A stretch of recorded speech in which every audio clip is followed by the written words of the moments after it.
श्री रामनाथ ठाकुर जी। महोदया, आपका आभार प्रकट करता हूं कि आपने मुझे इस महत्वपूर्ण वित्तीय पहलू पर सदन में अपनी बात रखने का मौका दिया। श्रीमान, सरकार का यह बजट आकांक्षी भारत और आत्मनिर्भर भारत के दो महत्वपूर्ण उद्देश्य के साथ लाया गया है। इसमें एक सशक्त भारत का निर्माण के लिए ठोस पहल की गई है। देश की अर्थव्यवस्था को $5 मिलियन की अर्थव्यवस्था बनाने के लिए मजबूत नींव रखने का काम इस बजट के माध्यम से किया गया है। कोरोना महामारी के चलते आर्थिक गतिविधियों के संकुचन के बावजूद इस बजट में उन क्षेत्रों के लिए आवंटन में वृद्धि की गई है जिस पर चलकर भारत विश्व की आर्थिक महाशक्तियों की पंक्ति में शामिल हो सकता है।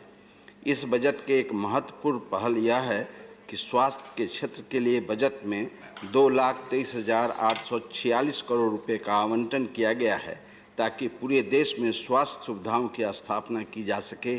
पूरी दुनिया को कोविड महामारी ने पंगु बना दिया था, इसलिए यह जरूरी है कि स्वास्थ्य संबंधी बुनियादी ढांचों के विकास पर विशेष बल दिया जाए ताकि हम किसी भी आपातकालिक बुनियादी ढांचे परिस्थिति का सामना करने के लिए तैयार रहे। टीकाकरण के लिए विशेष आवंटन किया गया है ताकि हम लोगों को इस महामारी से बचा सकें।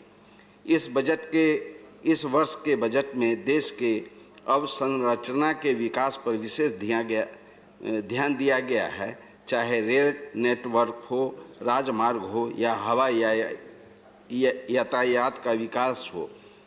पूरे देश में हर क्षेत्र पर समेत ध्यान दिया गया है। सड़क परिवहन और राजमार्ग के लिए 1,18,101 करोड़ रुपए का आवंटन किया गया है। वहीं इससे और भारत माला परियोजना के लिए 35 लाख रुपए का आवंटन हुआ है और 13,000 किलोमीटर लंबाई की सड़क के निर्माण के लिए 3.3 लाख करोड़ रुपया का काम अवार्ड कर दिया गया है। वेस्टर्न और ईस्टर्न कॉरिडोर के निर्माण कार्य को तेजी से पूरा किया जा रहा है ताकि माल की ढुलाई का काम तेजी से हो सके। रेलवे के लिए 1,10,055 करोड़ का आवंटन किया गया है, जिसमें 1,07,100 करोड़ रुपए की पूंजीगत व्यय के लिए रखा गया है ताकि निर्माण संबंधी गतिविधियों में कोई बाधा न आए। कोची, चेन्नई, बेंगलुरु, नागपुर और नासिक में मेट्रो चरण 2 या नई मेट्रो लाइन बनाने के लिए आवंटन किया गया है ताकि यह तेजी से मेट्रो निर्माण के काम को पूरा किया जा सके। आर्थिक गलियारा बनाने पर इस बजट में विशेष बल दिया जा रहा है ताकि लोगों को रोजगार मिल सके और नई शहर बने और लोगों को जीवन स्तर से सुधार हो। इस निवेशों के माध्यम से आर्थिक गतिविधियों का विस्तार होगा, लोगों को रोटी रोजगार मिलेगा तथा समृद्धि आएगी, लोगों का जीवन खुशहाल होगा। कृषि क्षेत्र पर इस सरकार ने विशेष ध्यान दिया है। कृषि क्षेत्र में निवेश को बढ़ाने के लिए 16.5 लाख करोड़ रुपए के कृषि क्रेडिट की योजना बनी है और इसमें पशुपालन, दुग्ध उत्पादन और मछली के उत्पादन को बढ़ावे पर बल दिया जाएगा। ऑपरेशन ग्रीन योजना बनाई गई है ताकि किसानों को उत्पाद तेजी से नष्ट हो जाते हैं, उन्हें बचाकर उनके भंडारण की समुचित व्यवस्था की जा सके।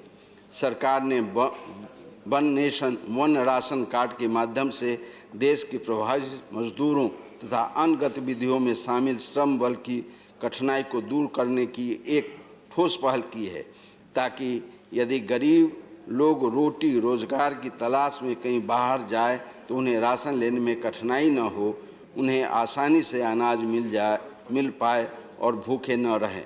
महोदय, सरकार ने कोरोना महामारी से क्षेत्र को उबारने के लिए ठोस पहल की है। देश के व्यय बजट को आकार को बढ़ाकर सरकार ने गरीबी लोगों के लिए रोजगार सृजन के लिए एक विशेष पहल की है ताकि कोई भी रोजगार के अभाव का सामना न करे, चाहे कृषि क्षेत्र को हो संरचना विकास का क्षेत्र हो, स्वास्थ्य क्षेत्र हो, सरकार ने इस सभी पर विशेष ध्यान दिया है ताकि क्षेत्र की तरक्की हो और देश विश्व की सबसे तेज गति से बढ़ती हुई आर्थिक गतिविधियों वाला राष्ट्र बन सके।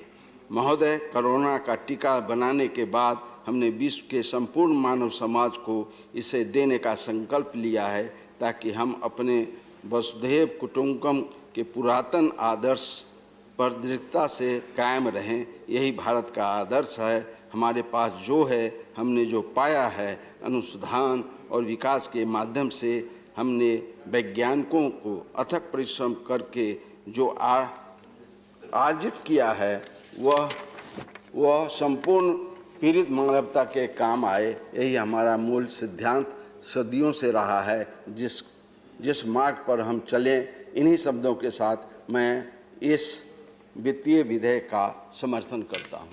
धन्यवाद रामनाथ ठाकुर जी।